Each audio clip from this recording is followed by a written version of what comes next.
They say a woman's tears are meant to fall quietly on the ground, but the night Adaeze wept for her husband, the ground refused to stay quiet. The village had gathered for the burial. Drums beat slowly, carrying sorrow into the night air.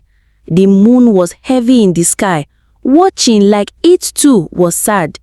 Women cried loudly, men kept their heads low, children hid behind their mothers' wrappers, peeping at the young widow who stood by the fresh grave. Adaze's husband, Okafor, had been a strong hunter, loved by many. His sudden death felt like a wound the whole village could not understand. And now Adaeze, still young and without a child, was left alone.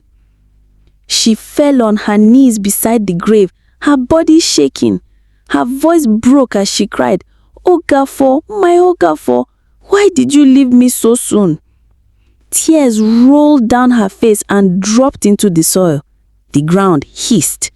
Before anyone could believe their eyes, a thin flame pushed out of the grave. It climbed upward like a snake of fire, shining in the darkness. Gasps filled the air. People screamed and ran, some falling down as they fled. "Hey witch!" one man shouted. "The gods are angry!" another cried. Mothers grabbed their children and fled. But Adaeze did not move.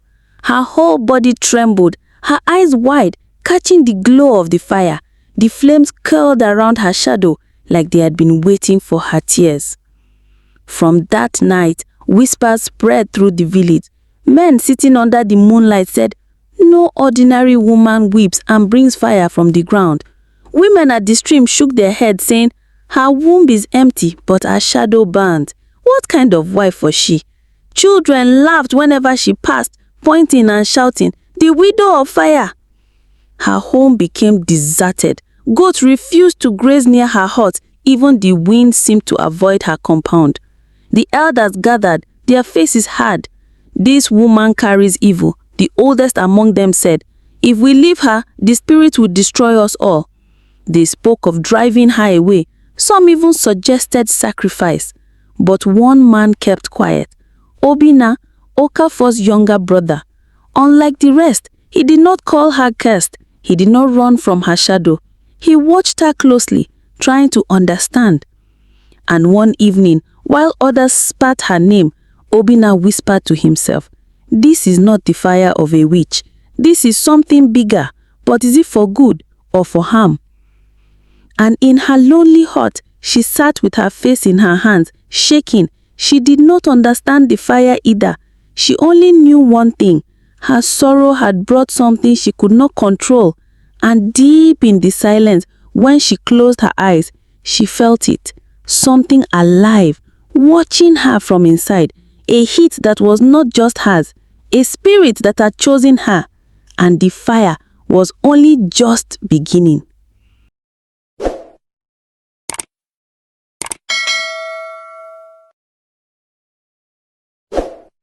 They thought the flame of fire ended at the grave, but they were wrong.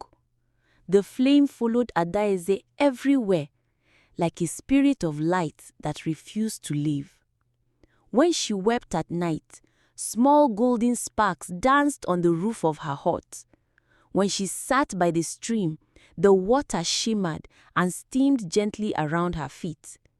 When she walked through the farmlands, yam barns glowed with sudden bursts of light. Fear spread through the village like dry grass after rain. "This woman will destroy us all," the people cried. "She must be driven away before her strange gift consumes everything." Then it grew worse. One hot afternoon, a blaze of light appeared in the chief's compound. The great staff of power darkened under its glow, and the chief himself stepped back in fear. "This widow carries a spirit. Her tears will bring ruin to us all." That night, Adaeze sat in her hut, her body trembling. She pressed her face into her hands, but the heat would not leave. The more she tried to fight it, the more the firelight pushed through her skin. Then a voice called from outside. "Adaeze." It was Obinna, her late husband's younger brother. He stepped into the hut, his eyes steady. Unlike the others, he was not afraid. "Adaeze," he said softly, "this flame, it is not evil. It lives in you. But tell me, did my brother know of it?" Adaeze's eyes filled with tears. Her lips trembled. At last she nodded. "Yes, he knew. He tried to protect me." "Protect you from what?" Obinna asked. Her voice was low, almost a whisper. "From the spirit of fire. Long ago, our ancestors made a vow with it, but the vow was broken. Since then, the spirit hides, waiting, until sorrow awakens it again. My husband died trying to keep it from me." Obinna's face darkened. "And now it has chosen you?" Adaeze's tears touched the floor. Sparks rose, the air thickened, the warmth around them grew heavy, like the breath of something alive. And Adaeze felt it deep inside, clearer than before. Not just heat, not just pain, but a spirit, watching, listening, waiting. Then a sudden cry tore through the night. War drums. Loud voices at the edge of the village shouted, "Warriors! Warriors from across the river!" Their horns blew, feet pounded, machetes clashed. The people screamed, "They have come for the widow. They say she carries a spirit that must be silenced." Obinna grabbed Adaeze's arm. His voice shook. "The rival village is here. Adaeze, they are here for you." Her body trembled. Light flickered across her skin. Her eyes glowed red with flame and tears. And the spirit inside her stirred, hungry, waiting to be released. The war drums grew louder.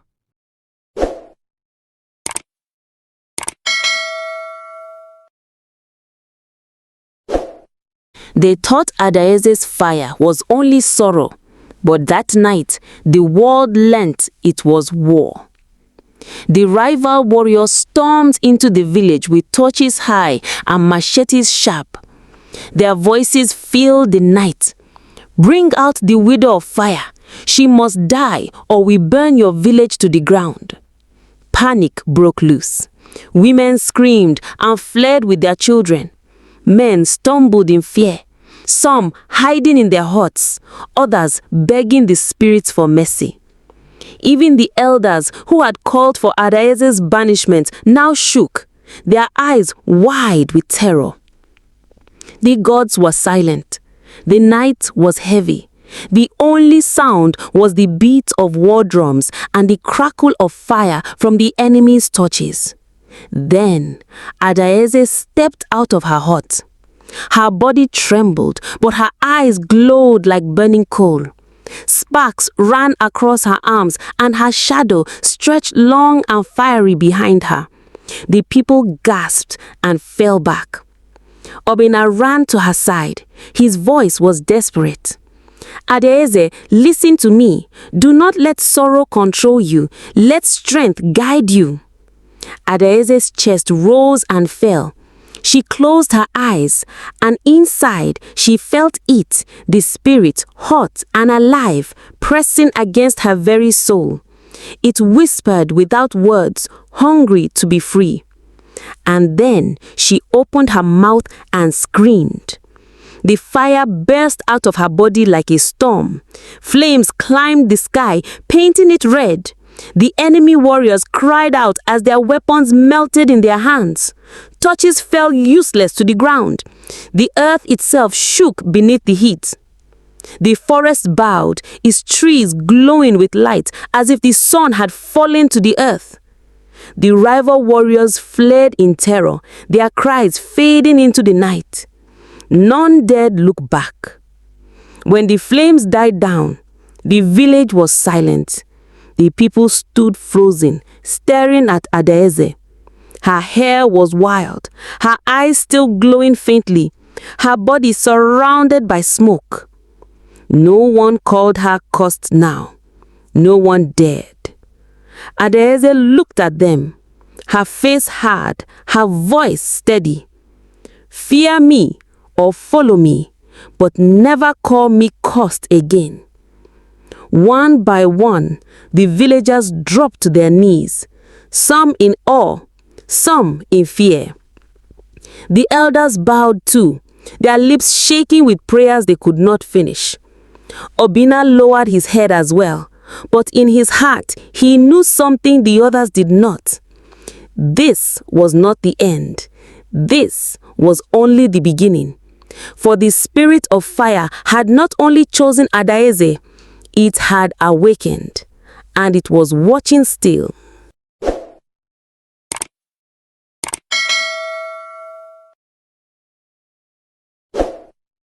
They thought sorrow makes a woman weak, but with Adaeze, it was different. When her tears fell, even the ground listened. When she breathed, the trees bent gently, as if the earth itself was keeping watch with her. The villagers thought her fire would fade with the night, but they were wrong. From that day, Adaeze no longer walked like other women. Wherever she went, something followed her. It was not smoke. It was not a dream. It was fire. A glow that stayed with her like a shadow that refused to leave. At night, her heart never slept in darkness. When every lamp in the village had gone out and the moon hid behind the clouds, Adaeze's compound still shone faintly. Some nights it was like the soft shine of embers. Other nights it was brighter, as though a piece of the sun itself had rested upon her roof. Passers-by stopped in their tracks, their hearts racing. Some stood far away, unable to look away. Others turned quickly, taking another path, unwilling to go near her home. At the stream, the women noticed it too. Whenever Adaeze bent to fetch water, her reflection refused to behave like theirs. Instead of sinking into shadow, it shimmered with its own fiery glow. The water itself seemed to hold a pale light, as if a hidden flame had slipped beneath its surface. The women dropped their calabashes in fright and fled, their voices rising. "She is not like us. She is no longer a woman. She is something else." Even her farmland gave signs. The earth around her hut no longer obeyed the seasons. Yams sprouted before their time. Maize grew taller than men could measure. The leaves themselves shone faintly, as though brushed by fire from unseen hands. At first, the people called it a blessing, but soon their whispers changed. "What kind of blessing burned so bright?" they asked. "If her fire feeds the land, what will it demand from us tomorrow?" The village became divided. Some declared Adaeze chosen by the gods, a gift sent to guide them. Others warned she was cursed, that her fire would one day swallow them all. At night, groups gathered by the fireside to argue, and by morning, no one was certain what to believe. The children were not spared from curiosity. They dared one another to creep close to her hut. They hid behind trees, whispering until one would dash forward and retreat, shrieking with nervous laughter. Some called her the Fire Widow. Others, too afraid to name her, simply pointed and ran. But Adaeze herself was not laughing. She was burdened. Many nights, she sat in her hut with her face buried in her hands. The fire inside her was strong, too strong. At times, she felt it pressing against her skin, restless, as if it longed to step out and walk the earth. Yet it had no body of its own, no voice of its own, only hers to use. And only one person dared to sit with her without fear. Obinna, her late husband's younger brother. One quiet evening, he came and sat by her side, his eyes steady, though his tone was gentle. "Adaeze, this fire is not here to destroy you, but you must learn what it wants." His words steadied her heart.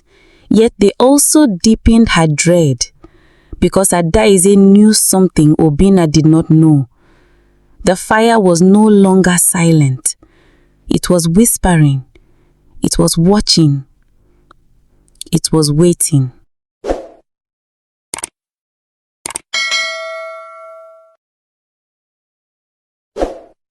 They thought the night was quiet, but it was waiting. One hut refused to sleep, and from it stepped a woman carrying more than sorrow. Some called her chosen, others called her cursed. But even the earth leaned closer, as if something old was waking. They thought they knew Adaeze, but this night would prove them wrong.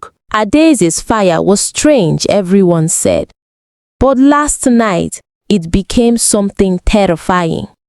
The fire inside her did not rest. Instead, it grew.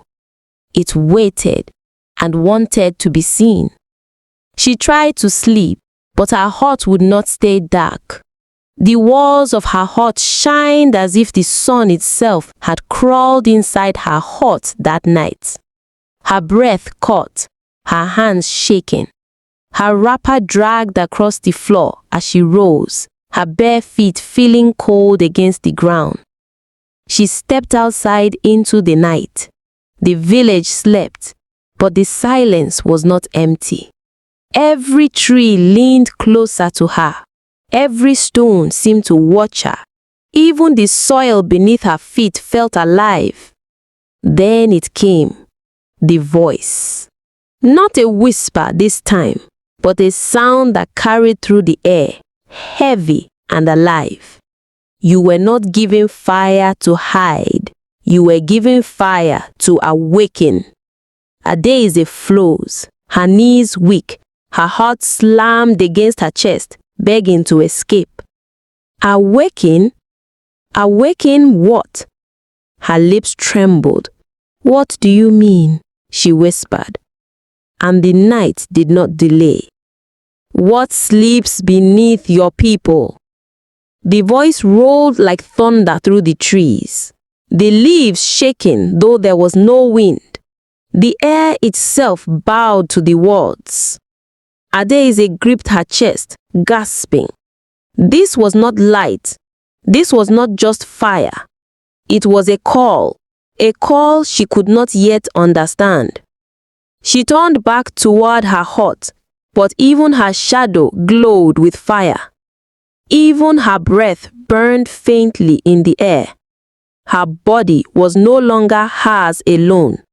Something ancient was living inside her. When morning came, Obinna found her outside. She had not slept. Her eyes were red, her face light, her body weak. Yet her spirit burned brighter than the rising sun. He walked carefully toward her, afraid even of his own footsteps. He sat beside her, his eyes soft, his voice low. Adaeze, what happened in the night? She did not answer right away. She only stared at the ground, at the soil that seemed to breathe under the morning light. Finally, she turned to him. Her voice was quiet but steady. Obinna, the fire is no longer mine. Her words cracked the air like thunder. Obinna blinked, confused. What do you mean? What are you saying? Adaeze looked deep into his eyes. There was fear in hers, yes, but there was also strength. A strength not her own. This fire, she whispered, belongs to the land. Obinna's chest grew tight. The land, the same ground their fathers farmed, the same earth their mothers walked upon. Her eyes answered before her lips could. Something deeper was at work. Something older than them. Older than the village. Older than memory. Suddenly, Adaeze grabbed his hand. His palm burned hot enough to blister, but Obinna did not let go. He held on tighter, even as his heart raced. "Adaeze," she said, her voice breaking. "This fire is not here to destroy me. It is here to wake something old, something that has slept too long in this soil." Obina's mouth opened, but no words came. He wanted to question her. He wanted to scream. But before he could, she turned her face away. And in the morning light, her eyes glowed faintly with fire, like embers refusing to die. And in that glow, Obina saw it, the truth. Adaeze was no longer just a widow. She was the keeper of fire, and the fire was waiting.